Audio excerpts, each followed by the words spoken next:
Aristotle had taught, and the essence or substance of the bread and wine. The accidents are those things that are changeable in reality. So, for instance, we make bread of all kinds, right? You can have cornbread, rye bread, pumpernickel, whole wheat, white bread, all kinds of bread, French bread, pseudo bread from the Wonder Company. Uh, but you have all kinds of bread. And it's all bread, even though it doesn't weigh the same or look the same or taste the same. There's something about all of those different kinds of bread that have a breadness about them that is not cookies, it's not steak, it's bread. That's very important distinction. And the breadness is the substance of what it is. And the accidents are those changeable things that apply to different everything else. Same with wine.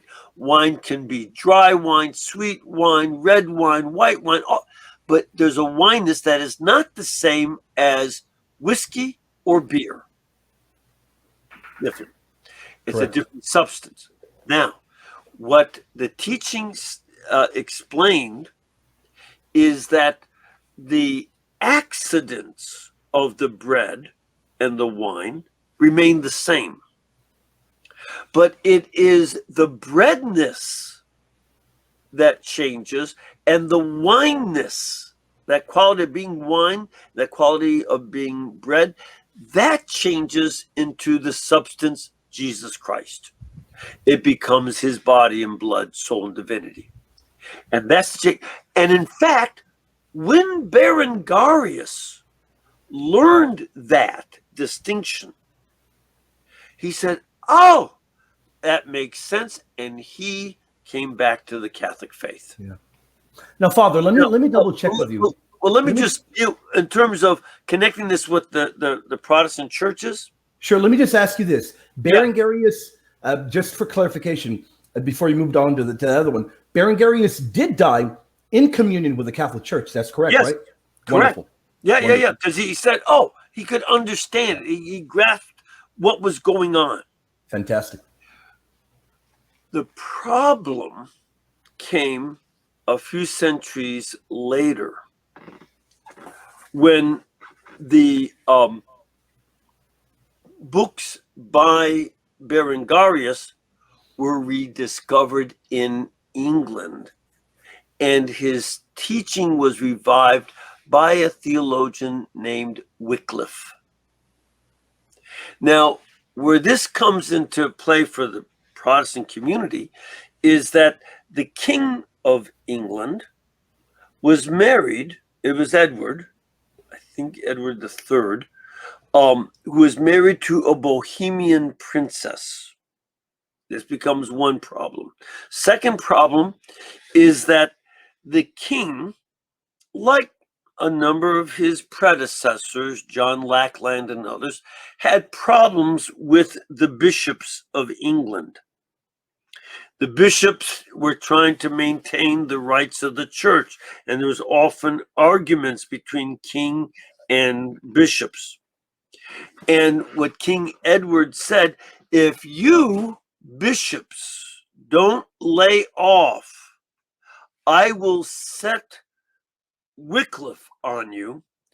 And he was a popular preacher and teacher, and he will bring a disturbance to the church. And cause, so he let him do that. Second, and this gets to the other problem. Wycliffe's books were sent to the King of England's wife's homeland of Bohemia. And it got to the University of Prague. And at the University of Prague, it got into the hands of Jan Hus, H-U-S. And he started a movement in Bohemia that taught Berengarius all over again. And this movement also called for a married clergy and communion under both species. And that movement later on had a big impact on Martin Luther, Ulrich Zwingli, and the other Protestant reformers. So it's important to see how Berengarius, who had proposed a denial of the real presence, later on came to re-understand the real presence as transubstantiation, distinguishing substance and the accidents. But Wycliffe rejected that teaching of transubstantiation.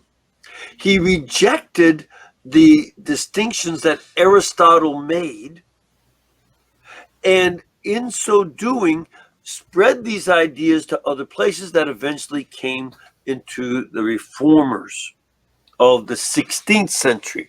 So it took more than 200 years for this impact to take place, about 200 years for the impact to take place. But Berengarius' ideas revived among Protestants, and Protestants aren't supposed to believe in the real presence according to their own documents because they're following Wycliffe and Berengarius.